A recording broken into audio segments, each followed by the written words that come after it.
Magandang umaga, nagbabalik ang PTV Balita ngayon. Umabot na sa 89 na lugar ang isinailalim sa state of calamity dahil sa pinagsamang epekto ng bagyong Luis, Maymay, Neneng at Habagat.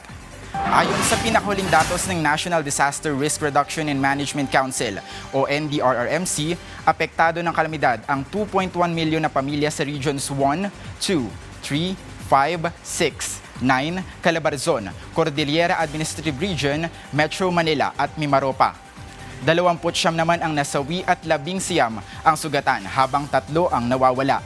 Nananatili naman sa 549 na evacuation center ang mahigit 11,000 pamilya at umabot naman sa mahigit 2,000 bahay ang nasira at tinatayang nasa 4.7 billion pesos ang halaga ng pinsala sa infrastruktura at 1.7 billion pesos sa agrikultura.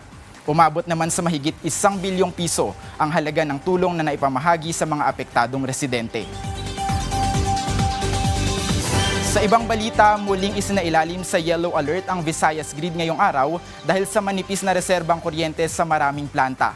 Ayon sa abiso ng National Grid Corporation of the Philippines, epektibo ang yellow alert ng alas 6 ng umaga hanggang alas 9 ng gabi. Ang available na kuryente sa Visayas Grid sa kasalukuyan ay nasa 2,516 megawatts, habang ang peak demand nito ay nasa 2,292 megawatts. Ang sanhi ng yellow alert ay ang kawalan ng kakayahang maglabas ng kuryente ng 2 malaking planta sa Visayas. Isinara rin ang operasyon ng planta ng KEPCO SPC Power Corporation kahapon dahil may tagas sa boiler tube o makinang nagpapakulo ng tubig para maging kuryente.